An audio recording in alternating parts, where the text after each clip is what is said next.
Boa tarde a todos. Meu nome é Rodrigo Borges e eu vim apresentar para vocês um trabalho intitulado Ferramentas de Planejamento do Ensino-Aprendizagem de Conteúdos de Engenharia por meio de Objetos de Aprendizagem BIM.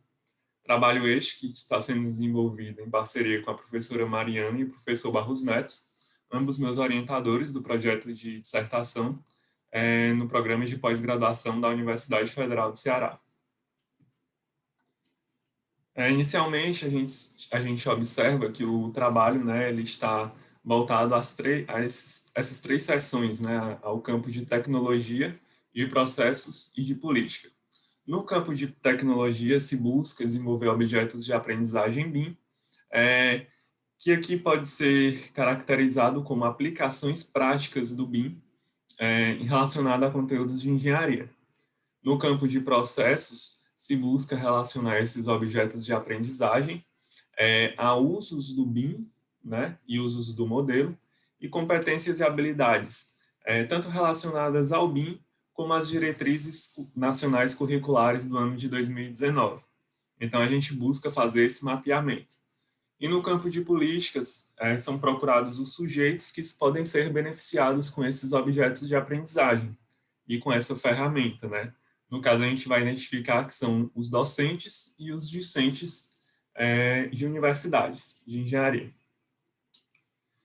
Então, inicialmente, a gente comenta um pouco sobre um objeto de aprendizagem que a gente trouxe aqui no trabalho para exemplificar o uso dessa ferramenta. Neste trabalho, a gente escolheu o objeto de aprendizagem BIM, voltado à área de gerenciamento da construção, e também relacionado ao levantamento de quantitativos e de custos.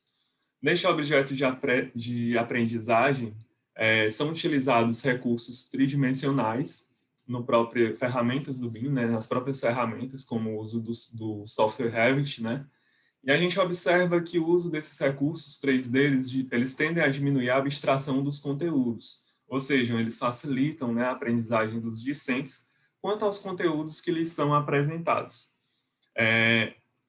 Ao longo desses objetos, da aplicação desses objetos de aprendizagem, se busca realizar a exportação de dados a planilhas eletrônicas. Isso tem como um intuito, né, melhorar a automatização do processo, pois muitos alunos relatam que fazer o levantamento, né, de quantitativos e de custos de diversos componentes de construção de um projeto, muitas vezes é um trabalho árduo, né, cansativo.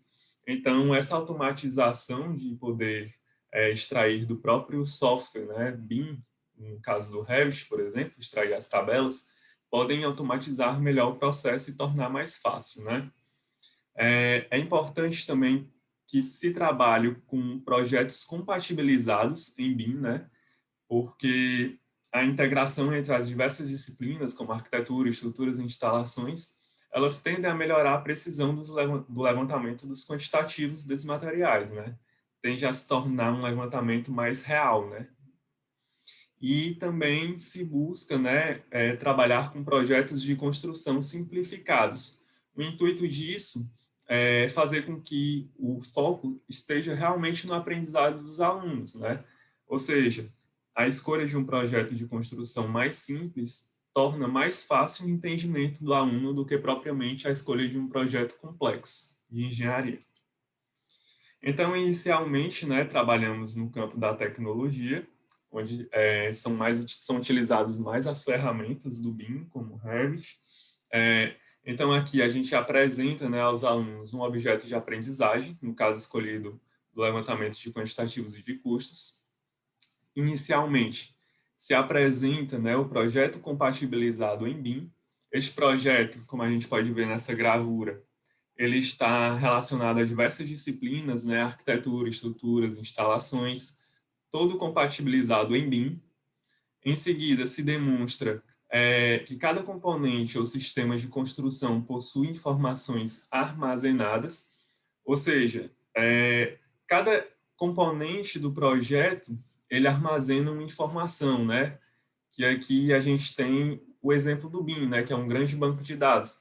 A gente percebe que cada componente ele agrega informações sobre o modelo, né? Como o nome do fabricante, custo do componente, coisas que são importantes na hora de fazer esse levantamento dos materiais que são utilizados na obra.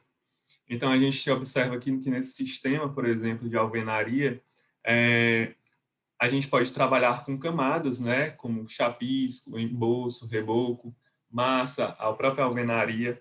Então, agrega bastante informação ao nosso projeto. Em seguida, se inicia o levantamento dos quantitativos e de custos, dos componentes e dos sistemas. Aqui a gente vê a extração, né, o levantamento desses quantitativos e a extração das tabelas, as quais são exportadas a planilhas eletrônicas para serem entregues, né, aos clientes.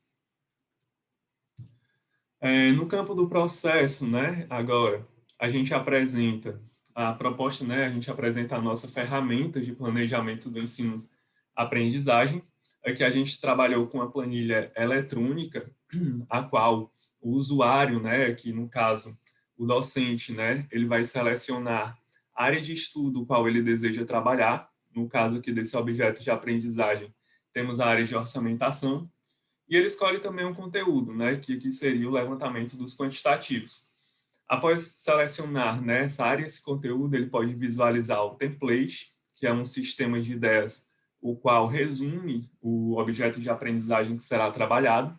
É que a gente percebe, por exemplo, que para o ensino de levantamento de quantitativos e custos em orçamentação, procura se facilitar a aprendizagem de discentes ao buscar diminuir a abstração do conteúdo e melhorar a automatização do processo, através de uso de recursos tridimensionais de exportação automática de dados a planilhas eletrônicas. Tal processo pode ser iniciado após o recebimento dos projetos das diversas disciplinas e tem como pré-requisito os projetos estarem compatibilizados em BIM e o uso de um projeto de construção simplificado. Então, né, após apresentar essa ferramenta, né, o docente, né, no caso, que é o usuário, ele vai selecionar, né, o conteúdo, como a gente comentou, e vai surgir para ele uma gravura esquemática, o qual relaciona o objeto de aprendizagem a cada uso ou competência e habilidade, né? Aqui a gente trabalhou com usos do BIM e da PSU, da Universidade da Pensilvânia, do BIM Excellence, e as competências e habilidades a gente trabalhou com as competências da BIM Excellence e das diretrizes curriculares nacionais do ano de 2019. E ao final do processo, a gente faz uma relação desse objeto de aprendizagem ao nível cognitivo de Bloom atingido pelo mesmo. Então, a gente apresenta aqui, né, em relação a esse objeto de aprendizagem, a gente apresenta a integração dele às competências e habilidades. A gente vê que existem diversos códigos aqui que são extraídos das tabelas de cada fonte, né, por exemplo, da Universidade da Pensilvânia, das diretrizes curriculares nacionais, todas obtidas, né, através de tabelas organizadas por essas instituições. Então, a gente pode ver, né, a vinculação desse objeto de aprendizagem a diversas competências e habilidades das diretrizes curriculares nacionais, as competências do BIM da BIM Excellence, aos usos do BIM da Universidade da Pensilvânia, do grupo SIC, e aos usos do modelo da BIM Excellence. A gente observa, por exemplo, aqui no campo de competências operacionais da BIM Excellence, que essa competência, por exemplo, O04, ela está relacionada à simulação e quantificação e busca utilizar ferramentas BIM para estimar para estimar e realizar simulações. Intimamente, né, relacionada ao nosso objeto de aprendizagem que busca fazer o levantamento dos quantitativos e de custos. Então, ao final, a gente faz esse relacionamento, né, ao nível cognitivo atingido por Bloom. A gente percebe que ele atingiu o nível conhecimento, né, ao buscar incorporar os conteúdos aprendidos de disciplinas que são pré-requisitos de gerenciamento da construção, atingir o nível compreensão, né, devido os alunos serem capazes de relacionar as informações a novos conhecimentos, como a elaboração de orçamentos, até atingir o nível de aplicação, pois o uso de aplicações práticas permitem, né, concretizar a aprendizagem dos conteúdos trabalhados, como aplicações do BIM para extração de quantitativos de materiais utilizados no projeto de construção.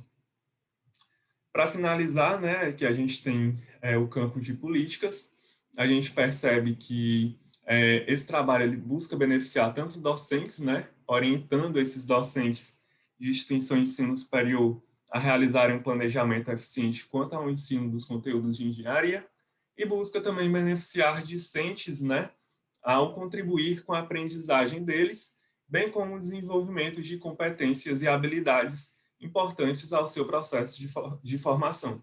E é isso, muito obrigado pela atenção.